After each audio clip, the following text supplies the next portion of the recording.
Hi hello ನಮಸ್ಕಾರ ಎಲ್ರಿಗೂ ಕೂಡ ವೀಕ್ಷಕರೇ, ನಾನು ಇವತ್ತು ಹಬ್ಬಕ್ಕಾಗಿ ಯುಗಾದಿ ಹಬ್ಬದ ಸ್ಪೆಷಲ್ಲಾಗಿ ಇವತ್ತಿನ ಒಬ್ಬಟ್ಟು ಮಾಡ್ತಾಯಿದ್ದೀನಿ. ಇದು ಒಬ್ಬಟ್ಟು ತುಂಬಾ ಸಿಂಪಲ್ ಆಗಿರುವಂಥದ್ದು. ಯಾರಿಗಾದರೂ ಕೂಡ ಬರದೇ ಇರೋರು ಕೂಡ ಖಂಡಿತವಾಗಿ ಟ್ರೈ ಮಾಡ್ಬೋದು. ಅದು ಕೂಡ 10 ನಿಮಿಷದಲ್ಲಿ ಒಬ್ಬಟ್ಟು ರೆಡಿ ಆಗುತ್ತೆ ನೋಡಿ. ಹಾಗಾದರೆ ನಮಗೆ ಟೈಮ್ ಇಲ್ಲ, ನಾವು ಒಬ್ಬಟ್ಟೇ ಮಾಡ್ಕೋಬೇಕು, ಏನು ಮಾಡಬೇಕು, ಟೈಮ್ ಇಲ್ದಾಗ ಕೂಡ ಟೈಮ್ ಸೇವ್ ಆಗಿ ಈ ಥರ ಕೂಡ ಒಬ್ಬಟ್ಟು ರೆಡಿ ಮಾಡ್ಕೋಬೋದು. ಅದು ಕೂಡ ಡಿಫ್ರೆಂಟ್ ಒಬ್ಬಟ್ಟು ಅನ್ಬೋದು. ಯಾಕಪ್ಪ ಅಂತಂದರೆ ತೋರಿಸ್ತೀನಿ ನಿಮಗೂ ಕೂಡ ಎಷ್ಟು ಈಸಿಯಾಗಿ ಒಬ್ಬಟ್ಟು ಮಾಡ್ಕೋಬೋದು. ಹಾಗೆ ನಮಗೆ ಒಬ್ಬಟ್ಟು ತುಂಬಾ ರುಚಿಯಾಗಿ ಬಾಯಿ ತುಂಬ ಟೇಸ್ಟ್ ಆಗಿರುವಂಥ ಇವತ್ತಿನ ಈ ಒಬ್ಬಟ್ಟು ಅನ್ಬೋದು. ಹಾಗಾದರೆ ಎದರಿಂದ ಮಾಡ್ತಾಯಿದ್ದೀನಿ, ಯಾವ ಒಬ್ಬಟ್ಟು ಅಂತ ಇವತ್ತಿನ ವಿಡಿಯೋದಲ್ಲಿ ತೋರಿಸ್ತೀನಿ ಸ್ನೇಹಿತರೆ. ಖಂಡಿತವಾಗಿ ಯಾರೆಲ್ಲ ಬರದೇ ಇರೋರು ಕೂಡ ಖಂಡಿತವಾಗಿ ಟ್ರೈ ಮಾಡ್ಬೋದು.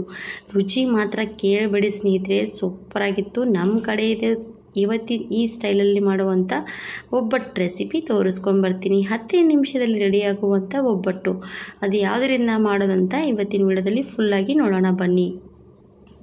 ನೋಡಿ ಎಷ್ಟೆಲ್ಲ ಒಬ್ಬಟ್ಟು ರೆಡಿ ಮಾಡಿದ್ದೀನಿ. ಒಂದೇ ಒಂದು ಬಟ್ಲಷ್ಟು ತೊಗೊಂಡ್ರೆ ಸಾಕು. ತುಂಬಾ ಸಖತ್ತಾಗಿ ಬಾಯಲ್ಲಿ ತಿಂತಾ ಇದ್ದರೆ ಹೋಳಿಗೆ ಕೂಡ ಮರೆತು ಬಿಡ್ತಾರ, ಅಷ್ಟು ರುಚಿಯಾಗಿರುವಂಥದ್ದು ಅದು ಡಿಫ್ರೆಂಟಾಗಿ ಒಬ್ಬಟ್ಟು. ಹಾಗಾದರೆ ನಾವು ಯಾವ ಥರ ಮಾಡೋದಂತ ಇವತ್ತಿನ ವಿಡಿಯೋ ಮೂಲಕ ತೋರಿಸ್ತೀನಿ. ಯಾರಿಗೆಲ್ಲ ವಿಡಿಯೋ ಇಷ್ಟ ಆದರೆ ಖಂಡಿತವಾಗಿ ಲೈಕ್ ಆ್ಯಂಡ್ ಸಬ್ಸ್ಕ್ರೈಬ್ ಮಾಡದೆ ಹೋಗ್ಬಿಡಿ ಸ್ನೇಹಿತರೆ. ಹಾಗೆ ನಮಗೆ ಯಾರೆಲ್ಲ ಹೊಸದಾಗಿರೋರಂಥವ್ರು ಕೂಡ ನಮ್ಮ ವಿಡಿಯೋ ನೋಡ್ತಾ ಇರೋರು ಪ್ಲೀಸ್ ನಮಗೂ ಕೂಡ ಸಪೋರ್ಟ್ ಮಾಡಿ ಅಂತ ಕೂಡ ಕೇಳ್ಕೊಳ್ತೀನಿ. ತುಂಬಾ ಚೆನ್ನಾಗಿ ಸಿಂಪಲಾಗಿ ಮೃದುವಾಗಿ ಉಬ್ಬಿ ಬರ್ತಾ ಇರುವಂಥ ಒಬ್ಬಟ್ಟು ನೋಡಿ. ವಾವ್, ಸೂಪರಾಗಿರುವಂಥದ್ದು. ಹಾಗೆ ಮಾಡುವಂಥ ವಿಧಾನ ನೋಡಿ ಸ್ನೇಹಿತರೆ. ಮಾಡೋದಕ್ಕಾಗಿ ಫಸ್ಟಿಗೆ ಒಂದು ದಪ್ಪ ತಳ ಇರುವಂಥ ಕಡಾಯಿ ಬಿಸಿಗೆ ಇಟ್ಕೊಂಡಿದ್ದೀನಿ. ಅದರಲ್ಲಿ ನಾನು ಇವಾಗ 1 ಬಟ್ಲಷ್ಟು ಚಿರೋಟಿ ರವೆ ಹಾಕ್ತಾ ಇರುವಂಥದ್ದು. ಇವಾಗ ನೋಡಿ ಸ್ವಲ್ಪ ಮೀಡಿಯಮ್ ಉರಿ ಇಟ್ಕೊಂಡು ನಾವು ಇವಾಗ ಚಿರೋಟಿ ರವೆ ಚೆನ್ನಾಗಿ ಹುರ್ಕೋಬೇಕು. ಇದಕ್ಕೆ ಸ್ವಲ್ಪ ತುಪ್ಪ ಕೂಡ ಆ್ಯಡ್ ಮಾಡಿ, ತುಪ್ಪ ಹಾಕ್ಕೊಂಡು ಹುರ್ಕೊಂಡು ಬಂದರೆ ಅದರ ಟೇಸ್ಟ್ ಮಾತ್ರ ಕೇಳೋದಕ್ಕೆ ಹೋಗಬೇಡಿ. ಹಾಗಾಗಿ ನಾನು ಸ್ವಲ್ಪ ಅದಕ್ಕೆ ತುಪ್ಪ ಕೂಡ ಆ್ಯಡ್ ಮಾಡ್ತೀನಿ. ಈ ಥರ ಒಬ್ಬಟ್ಟು ಮಾಡಿ ರುಚಿಯಾಗಿ ತಿಂದು ನೋಡಿ. ಒಂದು ಸರ್ತಿ ಮಾಡಿದ್ಮೇಲೆ ಮತ್ತೆ ಇದೇ ಥರವಾಗಿ ಬೇಡೇ ಬಿಡ್ತಾರೆ. ಇವಾಗ ನೋಡಿ ತುಪ್ಪ ಕೂಡ ಹಾಕಿದ್ದೀನಿ. ಹಾಕಿ ಸಣ್ಣ ಉರಿ ಮೇಲೆ ಇಟ್ಕೊಂಡು ಸ್ವಲ್ಪ ಹೊತ್ತೇ ನಾವು ಚೆನ್ನಾಗಿ ರವೆ ಕಲರ್ ಚೇಂಜ್ ಆಗಬಾರ್ದು, ಹಾಗೇ ಇರಬೇಕು. ಸ್ವಲ್ಪ ಹೊತ್ತು ಫ್ರೈ ಮಾಡ್ಕೊಂಡು ತೊಗೊಂಡಿದ್ದೀನಿ. ಇವಾಗ ಅದು ರವೆ ಫ್ರೈ ಮಾಡ್ಕೊಂಡು ತೊಗೊಂಡಾಯಿತು. ರವೆ ಸೈಡಿಗೆ ಇಡ್ತೀನಿ. ಆಮೇಲೆ ಒಂದು ಬೌಲ್ ತೊಗೊಂಡು ನಾನು ಇವಾಗ ಕಣಕ ರೆಡಿ ಮಾಡ್ಕೋಬೇಕಲ್ವ. ಹಾಗಾಗಿ ನಾನು ಇವತ್ತು ಗೋಧಿ ಹಿಟ್ಟಿನಿಂದನೇ ಮಾಡ್ತಾ ಇರೋವಂಥದ್ದು ಒಬ್ಬಟ್ಟು. ಹಾಗಾಗಿ ನಾನು ಇವಾಗ ಗೋಧಿ ಹಿಟ್ಟು ತೊಗೊಂಡಿರೋವಂಥದ್ದು ಜಲಿಸಿರೋವಂಥದ್ದು, ಅದು ಕೂಡ 1.5 ನೋಡಿ ಆಲ್ಮೋಸ್ಟ್ ಇದು 2.5 ಕಪ್ಪಷ್ಟು ತೊಗೊಂಡಿದ್ದೀನಿ. ಸಣ್ಣ ಕಪ್ಪಲ್ಲ, ಹಾಗಾಗಿ ಅದಕ್ಕೆ ಸ್ವಲ್ಪ ಉಪ್ಪು ಕೂಡ ಸೇರಿಸ್ಕೊಂಡ್ಬಿಡಿ. ಉಪ್ಪು ಮತ್ತು ಅದರ ಜೊತೆಗೆ ಎಣ್ಣೆ ಹಾಕಬೇಕು. ಎಣ್ಣೆ ಹಾಕಿದಾಗ ಹಿಟ್ಟಿಗೆ ಚೆನ್ನಾಗಿ ಮೆದುವಾಗಿ ಜಿಗಿ ಬರುತ್ತೆ. ಇವಾಗ ನೋಡಿ ಸ್ವಲ್ಪನೇ ನೀರು ಹಾಕಿ ನಾವು ಕಣಕ ರೆಡಿ ಮಾಡ್ಕೋಬೇಕು. ನೋಡಿ ಇದಕ್ಕೆ ಮೈದಾ ಹಿಟ್ಟು ಕೂಡ ಏನು ಹಿಟ್ಟು ಮಿಕ್ಸ್ ಮಾಡಿಲ್ಲ, ನಾರ್ಮಲಿ ನಾನು ಗೋಧಿ ಹಿಟ್ಟಿನಿಂದನೇ ಇವತ್ತಿನ ಒಬ್ಬಟ್ಟು ರೆಡಿ ಮಾಡ್ತಾ ಇರೋವಂಥದ್ದು. ಇವಾಗ ನೋಡಿ ಕಣಕ ರೆಡಿ ಆಗ್ತಾ ಇರೋದು. ತುಂಬಾ ಚೆನ್ನಾಗಿ ನಾದ್ಕೋಬೇಕು. ಎಷ್ಟು ಚೆನ್ನಾಗಿ ಕಣಕ ನಾದ್ತೀವಿ ಅಷ್ಟೇ ಚೆನ್ನಾಗಿ ಪರ್ಫೆಕ್ಟಾಗಿ ಹೋಳಿಗೆ ಬರುತ್ತೆ. ಇವಾಗ ಅದು ಕಣಕ ರೆಡಿ ಆಯಿತು. ನಾನು ಇವಾಗ ಸ್ವಲ್ಪ ಹೊತ್ತು ಬಿಡ್ತೀನಿ. ಆಮೇಲೆ ಅದೇ ಕಡಾಯಿ ಬೇಸಿಗೆ ಇಟ್ಕೊಂಡಿದ್ದೀನಿ. ಅದರಲ್ಲಿ ನಾನು ಇವಾಗ 1 ಬಟ್ಲಿಗೆ ಸ್ವಲ್ಪ ಕಡಿಮೆ ಆಗೋಷ್ಟು ನಾನು ಬೆಲ್ಲ ಹಾಕಿದ್ದೀನಿ. ನೀವು ಬೇಕಾದರೆ ರುಚಿ ಜಾಸ್ತಿ ಇಷ್ಟಪಡೋರಿದ್ದರೆ ಸ್ವಲ್ಪ ಬೆಲ್ಲ ಹಾಕ್ಬೋದು. ನಾನು ಇವಾಗ ನೋಡಿ ಬೆಲ್ಲ ಒಡೆದಿಲ್ಲ, ಹಾಗೆ ಹಾಕಿದ್ದೀನಿ, ಪರವಾಗಿಲ್ಲ. ನಾನು ಇವಾಗ ಅದಕ್ಕೆ ನೀರು ಸೇರಿಸ್ಕೊಳ್ತೀನಿ. ಇವಾಗ ಸ್ನೇಹಿತರೆ 1 ಬಟ್ಲಷ್ಟು ನಾನು ರವೆ ತೊಗೊಂಡಿದ್ದೀನಿ. ಅದಕ್ಕೆ ಆಲ್ಮೋಸ್ಟ್ ಎಷ್ಟು ನೀರು ಹಾಕಬೇಕಂದ್ರೆ ನೀವು ಬೇಕಾದರೆ ಅದೇ ಬಟ್ಲಿನಿಂದ ಕೂಡ ನೀರಿನ ಮೆಜರ್ಮೆಂಟ್ ಮಾಡ್ಬೋದು.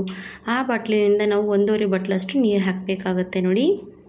ಇವಾಗ ನಾನು ಗ್ಲಾಸ್ನಿಂದ ಅಳತೆ ಮಾಡಿ ಹಾಕಿದ್ದೀನಿ. ನಿಮಗೆ ಬಟ್ಲಿನ ಅಳತೆ ಕೂಡ ಹೇಳ್ತಾ ಇರುವಂಥದ್ದು. ಯಾವ ಬಟ್ಲಿನಿಂದ ನಾವು ರವೆ ತೊಗೊಂಡಿರ್ತೀವಲ್ಲ ಅದೇ ಬಟ್ಲಿನಿಂದ ನಾನು 1.5 ಬಟ್ಲಷ್ಟು ನೀರು ಹಾಕಿರಬೇಕು. ಇವಾಗ ನೋಡಿ ನೀರು ಚೆನ್ನಾಗಿ ಬೆಲ್ಲ ಎಲ್ಲ ಕೂಡ ಕರಗಿದಾಯಿತು. ನೀರಲ್ಲಿ ಚೆನ್ನಾಗಿ ಕುದಿ ಬಂದಮೇಲೆ ನಾನು ಇವಾಗ ರವೆ ಹಾಕ್ತೀನಿ. ಇದಕ್ಕೆ ಸ್ವಲ್ಪ ಮಿಸ್ ಆಗಿರುವಂಥದ್ದು ಏನಪ್ಪ ಅಂದರೆ ಅದಕ್ಕೆ ನಾನು ಏಲಕ್ಕಿ ಪೌಡ್ರು ಕೂಡ ಹಾಕಿದ್ದೀನಿ. ಅದು ಸ್ವಲ್ಪ ಮಿಸ್ ಆಗಿರುವಂಥದ್ದು ಖಂಡಿತವಾಗಿ ಸೇರಿಸ್ಕೋಬೋದು. ಇದಕ್ಕೆ ನೋಡಿ ನಾನು ಒಂದು ಕೈಯಿಂದ ಈ ಕಡೆ ಕಲಿಸ್ತಾ ಇರಬೇಕು, ಈ ಕಡೆ ರವೆ ಹಾಕ್ತಾ ಇರಬೇಕು. ಈ ಥರ ಮಾಡೋದ್ರಿಂದ ಒಂದು ಕೂಡ ಗಂಟು ಥರ ಆಗೋದಿಲ್ಲ.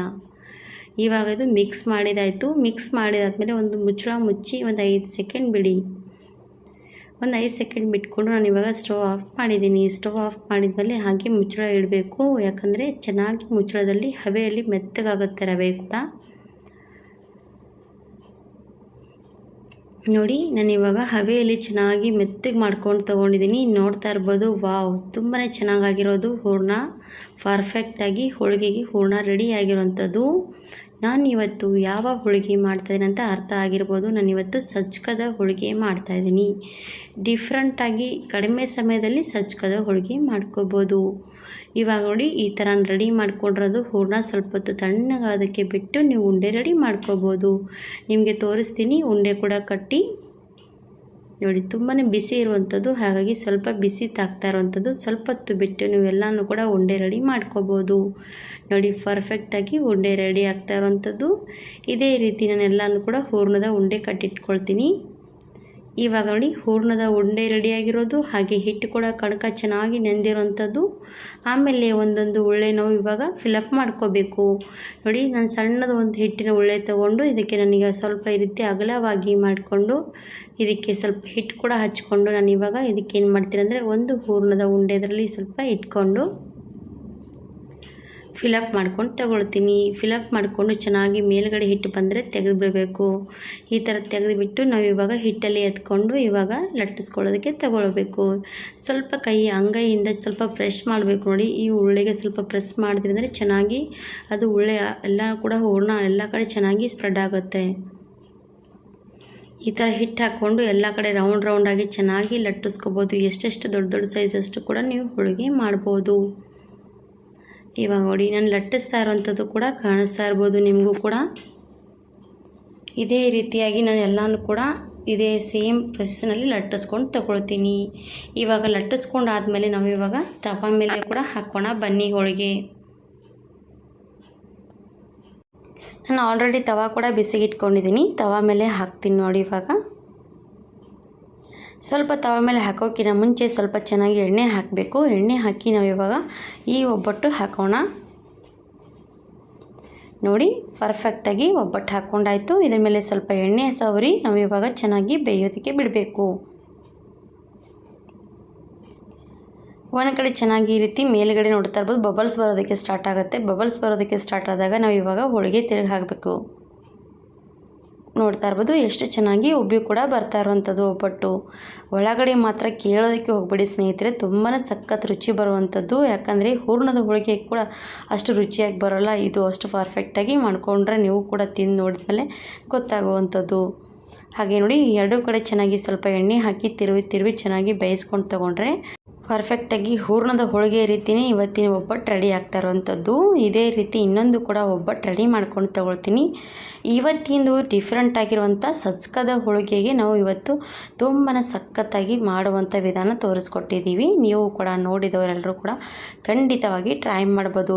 ಇನ್ನೊಂದು ಕೂಡ ಮಾಡಿದ್ದೀನಿ ನೋಡಿ, ಇದೇ ಥರವಾಗಿ ಮಾಡಿಕೊಂಡು ನೀವು ಕೂಡ ಮನೆಯಲ್ಲಿ ದಿಢೀರವಾಗಿ ಯುಗಾದಿ ಹಬ್ಬಕ್ಕೆ ಈ ಥರ ಕೂಡ ಮಾಡಿಕೊಂಡು ತಿನ್ಬೋದು. ಹಾಗಿದ್ರೆ ತಡ ಮಾಡಿದ ಸ್ನೇಹಿತರೆ, ಇವತ್ತಿನ ಸಜ್ಜಕದ ಹೋಳಿಗೆ ರೆಸಿಪಿ ಖಂಡಿತವಾಗಿ ಟ್ರೈ ಮಾಡಿ ನೋಡಿ.